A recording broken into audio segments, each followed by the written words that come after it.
Hello? Hey, Nick. Hey, what's going on, man? Not much. You sound bitter. I'm not gonna lie. I saw what? You sound bitter. I am bitter. Yeah, I'm pissed off. What did you expect to hear? What did you expect him to say?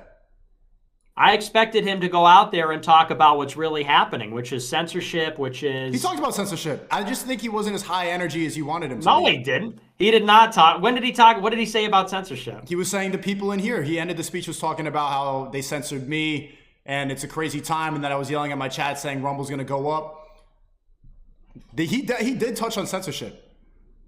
Nah, barely. And listen, man, I mean, the thing is, I've been focusing on this stuff. I've been in it for the last 6 years. I I've been know, in the that's why you're trenches. bitter, because you've been in the trenches and he wasn't speaking up for you. But this kind of goes back to our last conversation when you told me about Charlottesville. And I told you that there's some battles that you need to compromise or else you're not going to get the popular vote. What I was just telling my chat was, I understand that you are fully red pill and you are completely against globalism, but you need to pick your battles in order to unify the country. And I was saying, you could win and you could run for president in the future, but there's certain things that you just can't talk about or you're going to alienate too many people. So Trump realized the mistakes that he made in 2016, in that 2015 speech that you love, was that he was immediately seen as a racist. He was immediately seen as, he was xenophobic. He was talking about the Mexicans, they're coming here, they're rapists. And he was fighting those quotes for how long? For pretty much his entire campaign, he was labeled as a racist, and he's finally beat those allegations for the most part, and now he's won over the Latino vote.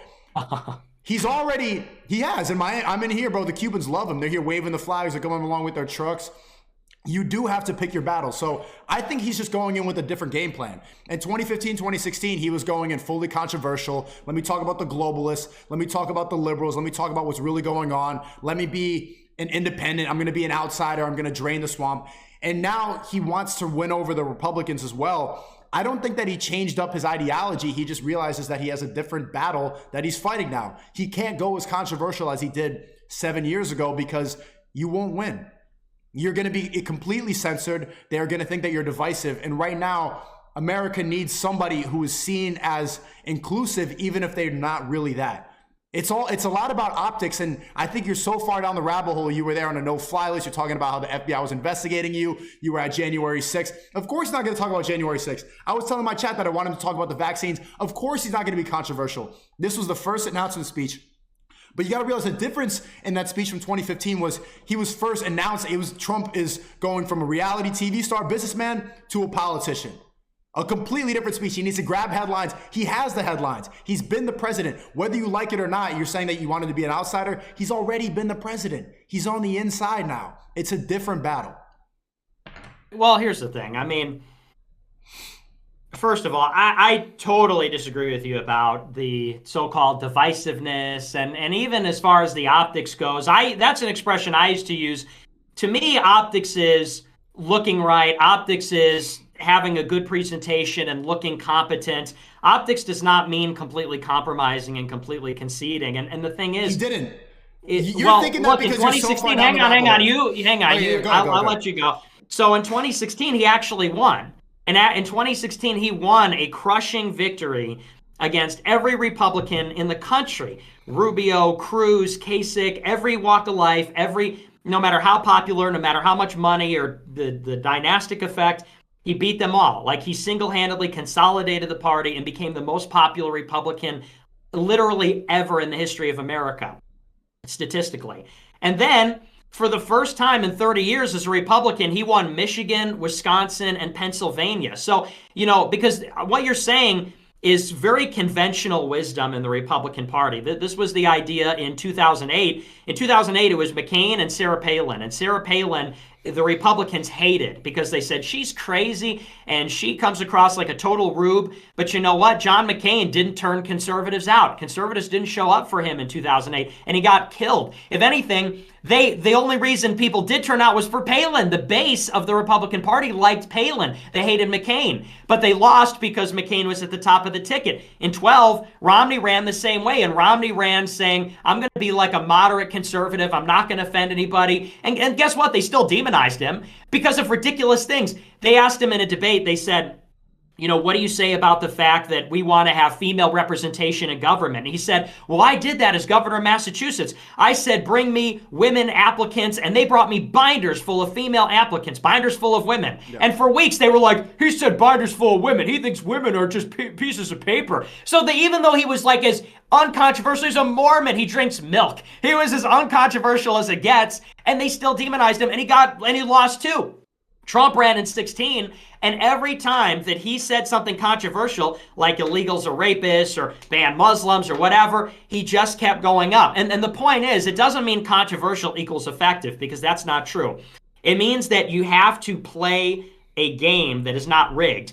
And political correctness, the sort of play it safe, play it smart, all of those conventional standards are designed so that people can't win. It's designed so that if you play into them, you don't say anything that challenges the status quo. If you don't color in the lines, then you are deemed a racist, anti-Semite. So trying to play it safe is a losing game. If you play it safe effectively, you're not changing anything. If you don't play it safe or you're not effective, then you get all the so-called baggage anyway. And so Trump realized that. He cut through that in 2016. He spoke directly to the people through Twitter. And that was how he was able to not just consolidate the Republican Party like it never happened before, but also flip states that Republicans thought were gone. People said Pennsylvania was fool's gold. Every year they try to win Pennsylvania. Every year they had lost until Trump came and ran the entire table and created a new majority. And this is what people always do. A business will be really, really, really successful. And they'll say, how do we make more money? And they'll go, I know, let's sell everything and let's start something totally new and totally different. Sort of like Facebook. Facebook changed their name to Meta. They're like, we have a great business selling advertisements to boomers, to retard boomers. Let's change it up and now let's make a metaverse. And it's like a horrible bet. It's terrible, but it's a particular kind of fallacy that people make. This is what the GOP did. They won on Trumpism, and then they said, well, we did so good, I know, let's completely change the recipe. It's like new Coke.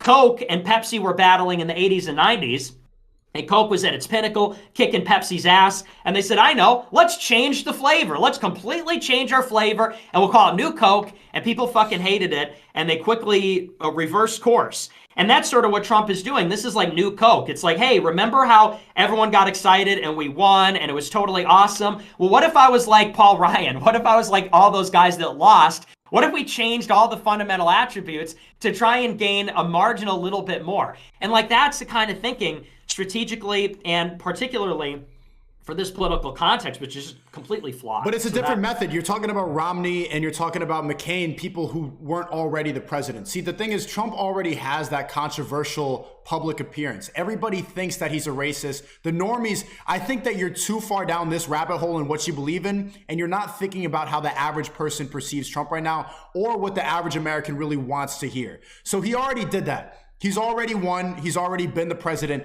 Why would he be controversial again? Why would he try to alienate people when probably the biggest struggle that he had was getting the Republican Party to be on his side? Of course, he steamrolled everybody else. He steamrolled Rubio, everybody else running. Who else? All the other cookie cutter Republicans. But the hardest part was getting support from the Republican Party, which ultimately you need to be an effective president. You can't pass any laws and you're not going to be able to win the fights that you need to win if you don't have other politicians on your side. I think you were just expecting that high energy Trump. He was saying a lot of the same stuff that you agree with. He was talking about anti-immigration. He was talking about the economy. I guess you were saying that he was talking too much about the economy, but he also said that he wanted to kill drug dealers. Has Trump ever said that? Has he ever said that he was going to announce the death penalty for a drug dealer? It was pretty extreme in a lot of cases. Of course, he didn't go fully down the Trump angry rabbit hole, but you got to realize he is playing against that character that they painted of him, and he saw what the media did in the past 5 years, and it needs to be simplified. You were just expecting a really high energy, problematic, yelling about, talking about how... Problematic. Uh-oh. That's a bot word. What word? Problematic? Yeah, that was a bot word, but that's what they think. See, you're not thinking like a bot. That's how you need to think somewhat like a bot in order to get votes. You're eating the steak, bro. You're eating the steak right now. You know what that is? What is that? In the Matrix, the guy that betrays Neo, who takes the red pill. Yeah. And he goes, it's a holographic steak, but it still tastes fucking good. We have think into the future, we got to be Ye-like. We got to be like Ye. We got to be like Michael. We got to be like Trump. We got to be like Alex Jones. Okay. We can't be bots. I see what you're saying. I see what you're saying. And that was a bot word. And I am ashamed of myself for using that. But honest question, Nick. What would happen? See, now you're saying you don't even want to vote for Trump. That your chat's saying that you should take off the hat. You don't even want to vote anymore.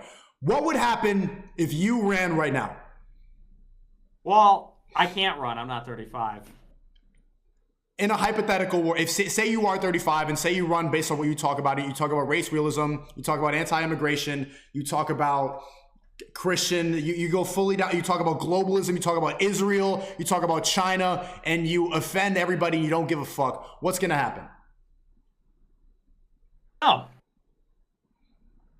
Talking about me running. I'm talking about Trump running. I'm talking about a proven, because I'm not running for president. If I were running for president, I would not do things exactly like I'm doing them now.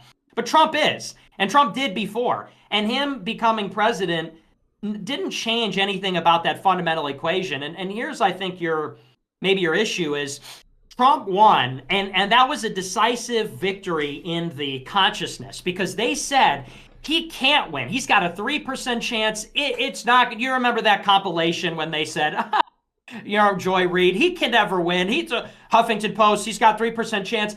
So it was a decisive victory. It said, look, they don't control our minds. They don't control the narrative. And what he should have done, as opposed to what you're saying, is retreat to the middle and sort of moderate to get more, is he should have pushed further. He should have pushed further and said, look, I ran in 2016, I served 4 years, and look at what they did to me. They just rigged it, which they did. I mean, they rigged the vote, they rigged the media, they rigged everything. And he should have said, instead of saying, we got to make it like it was 2 years ago, he should have said, look, we still have so much more farther to go. I ran and I won, and that's a great thing that the democracy triumphed, but then powerful forces arrayed against me consolidated to repel our incursion, to repel our attack. Now we need to go back in with 50,000 personnel into the White House, and we need to change the deep state forever. We need to fire everybody in the White House, bring back everybody from the embassies and the diplomatic mission. We need a completely clean house. You got to build on your momentum. He said a lot of that stuff. He was just more simplified. He was talking about the deep state. He was talking about the globalists. He was talking about the corrupt politicians. He just didn't say it as fiery as he did before. He got older. Well, I agree with you. He got older, and I was not expecting a lot, but I was expecting more than this. Why were you so disappointed? You are way more. I was fired up. I was really happy. My chat was excited too. I think he touched on a lot of great points. And think about it this, like if he doesn't win, do you think Biden even stands a chance? I don't know, but at that point I wouldn't care. I mean, because if we get DeSantis, it's going to be the same. I mean, Biden's not really running anything in the same way that DeSantis really wouldn't be running anything. Or Newsom or whoever would win. You think DeSantis is actually going to run, or you don't think he's happy as the governor? I think it's more likely he'll run now, yeah, after Tuesday. Because he won Florida by 20 points, which is crazy. But that's because they fixed the election. To his credit, DeSantis fixed the elections in 2021, which is crazy because it's like, okay, Arizona's a purple state, and Blake Masters lost by 6%, and Kari Lake lost by a few percent. Florida, which has always been a purple state, went 20 points, not just for DeSantis, but also Rubio for both statewide offices, and Miami flipped. So on what planet does Florida go red by 20 points and Miami-Dade is red, but Arizona is blue and Georgia and Pennsylvania? That's insane. The difference is that in Florida in 21, they passed a bill that said, look, we're not automatically sending out absentee ballots to everybody. We're not going to open up drop boxes in the middle of nowhere and let people drop off ballots all throughout the night for a month. And we're not going to let people walk around with 200 absentee ballots on behalf of other voters in the back of their car.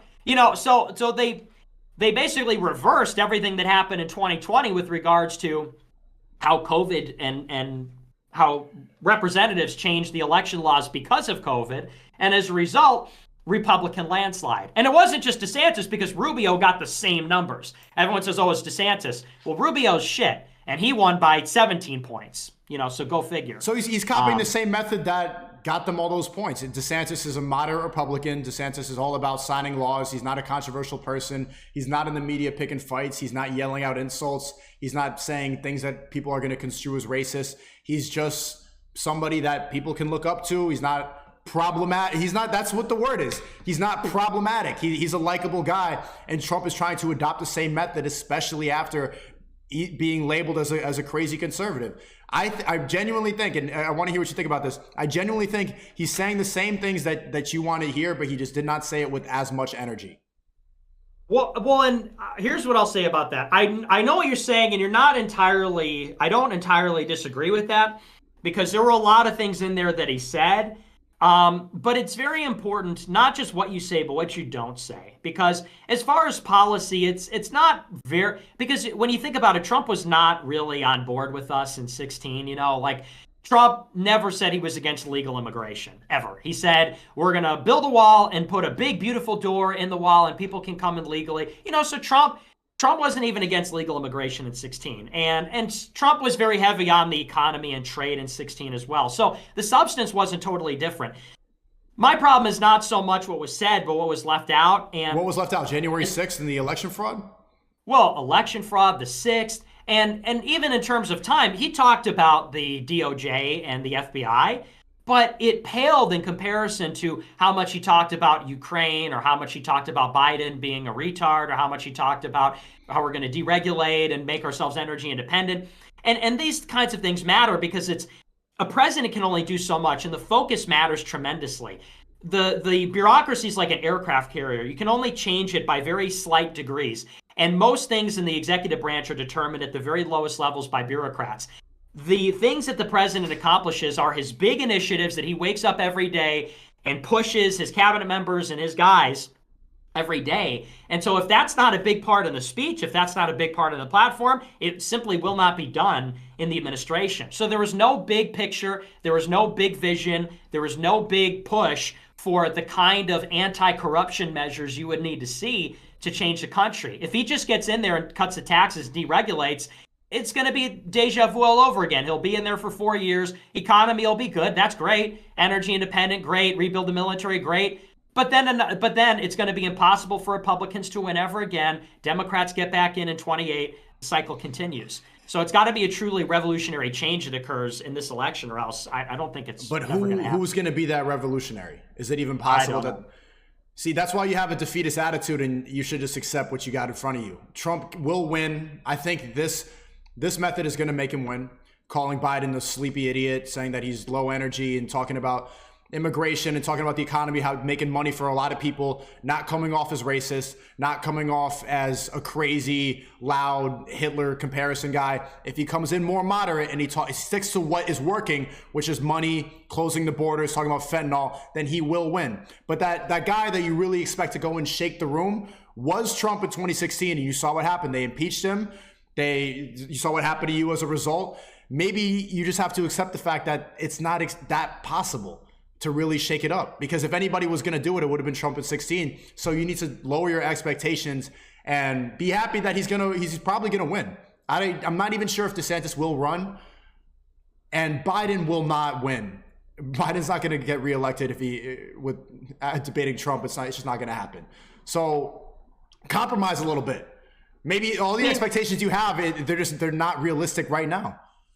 What you're saying is, I know my chat is going to disagree with you a lot, and I also disagree with you, but what you're saying is actually very insightful.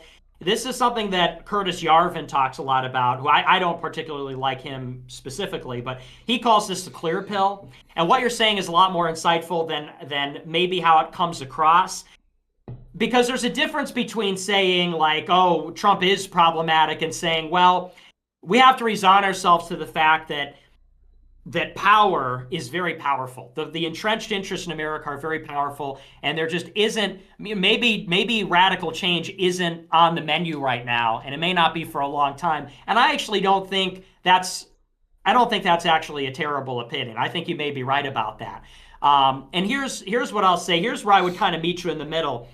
I'll say that I'm going to watch the race, because I think you're right. If there's Trump is still the change agent. He is still the guy who can deliver the most change to Washington out of anybody. If I was going to vote for anybody, it'd be Trump. And if Trump went against a Democrat, I'd vote for him. And you know what? I think more likely than not, I'll probably be supporting him in a year, and in a year, the primary won't even have started. The primary start in February 24. So in a year from now, it's November 23. Probably within a year's time, I imagine it's likely I'll be supporting him for the reason you just laid out. What I would like, though, is for him to push the envelope, because I think that there's a real historic opportunity. I think the ingredients are there. I think a window is open where more can be done than normally. And I think that if anyone could do it, it's Trump. And I feel like I'm asking for more. I'm asking for a little bit more. I think he can deliver it. And that's really what it is. Because you're right. If Trump gets in, there's still going to be opportunities for change. It just won't be as radical as I think is necessary, or how much is possible, or how much we want. That's what I'm saying. You got to be that guy, and I'm willing to be your PR agent up until then, however long it takes, because you just don't reach the normies, man. I'm telling you this as somebody who understands what you're saying, and I agree with a lot of what you talk about, but you alienate so many people by going, you need to have some clear pill with the red pill. You got to wrap more layers of ham around the pill before you feed it to the public. And right now, that pill looks disgusting. It's covered in all this guck and mud, and it's old and it's expired, and nobody wants to eat it. You got to put it in a piece of cake. And you could be that person, Nick. I really believe in that. I believe in what you're talking about. I believe you love the country. I believe Trump loves the country too.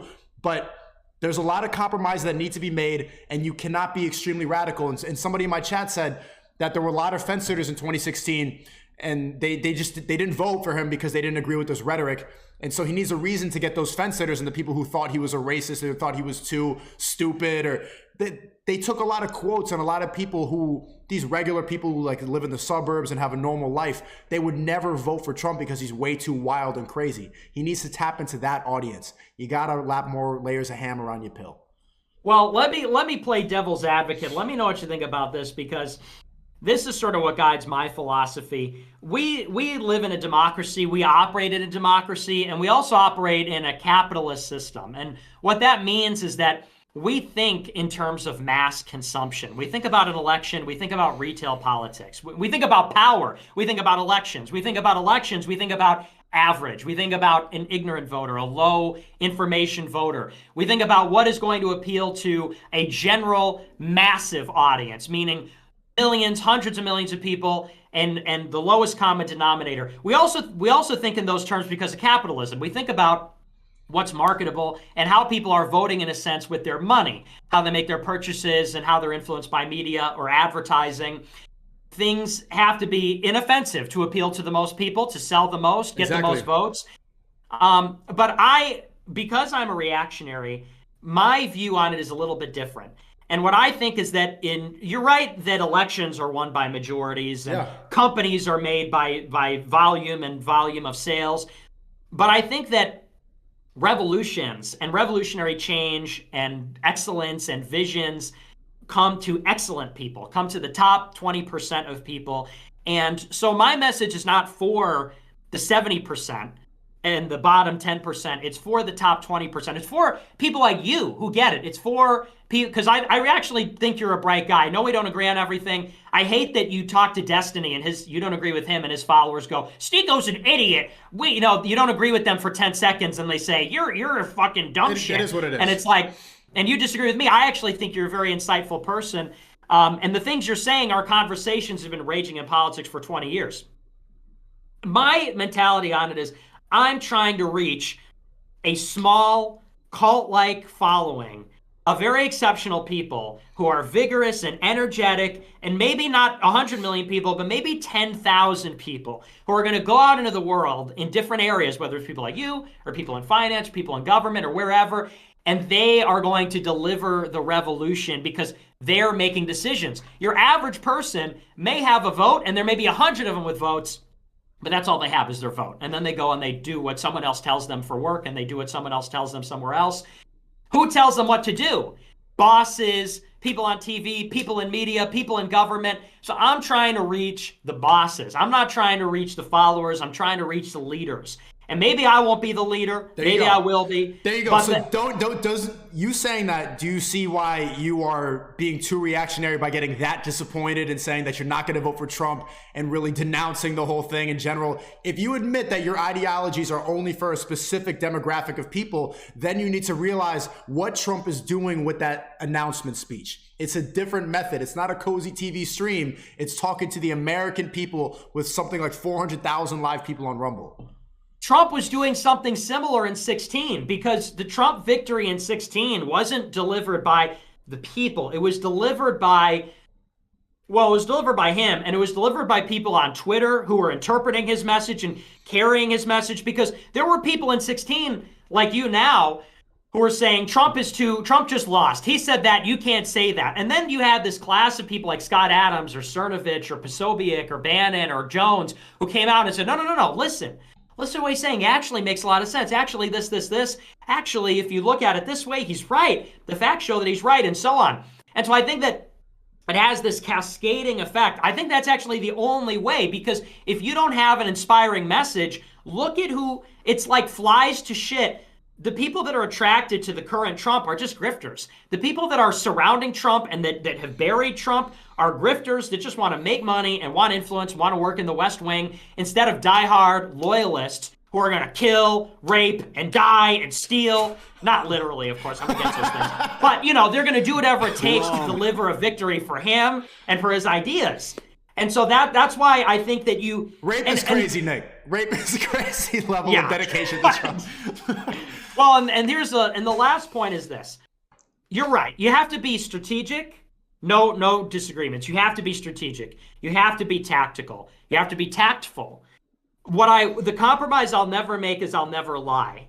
Because if you look at the Bible never says to lie. It says to be clever. It says to be cunning. When Jesus talks to his disciples, he says, get a cloak and a sword and be as clever as, clever as serpents and as innocent as doves, or something like that. And so he says to be clever, and he says to be innocent. In other words, don't sin, be smart. But he doesn't say that you need to lie to be a part of God's plan, or kill, or be dishonest. So that's the one thing that that's where I draw the line. Because you're right, strategic is one thing, but what I won't do is lie by omission. But there's a way that you can do it. That's why you need a PR agent, because look at it, you alienate a lot of people because you don't know how to lie at all, and you don't know how to speak bot language. You can't lie. It's not lying, it's just speaking a different language. You have no bot in you, and you need to learn some bot. I'll teach you some bot. Well, I'll see you soon, right? Are you going to be in LA later this month? LA? What's going on in LA? For No Jumper. Oh wait, you have to go in person for that? Yeah, with well, I don't want to spoil it, but yeah, you know what I texted you about. Yeah. Okay. Yeah, I guess I can coordinate that. Damn. Because you're right. I'm a little bit autistic. Okay. Yeah. Here's the thing. You're black. I don't know if you knew this, but you're black. So you're hip. You're hip. You're hanging. I you're fit dancing. in, bro. I can get sturdy. I can dance and stuff like that. I can go I could do like gang signs and shit like that. I know bot. I know how to communicate with them. I can get it. I have over 5 billion views on TikTok. You can speak faster. You know more about these issues, and you're more red-pilled, and you will never get those types of views on TikTok because you don't speak bot. I know bots. I get them. Bro, let me be your PR agent. That's why it was great when we were on No Jumper and you're there talking about race realism with 3 black people and I'm there translating for you. It's a good dynamic, bro. But yeah, I'll talk soon. When you move to Florida, I think we should do like maybe a once a week podcast or like a once a week stream and stuff like that. I'll teach you the language. Totally. Yeah. Good plan. This is a good compromise. I think that's productive, right? See, that's part of the dapping up. That's a good one. Dap it up. Yeah. Cool. It's cool, up. Cool. All right, my nigga. All right, my man. All right. I didn't mean to cut him off like that.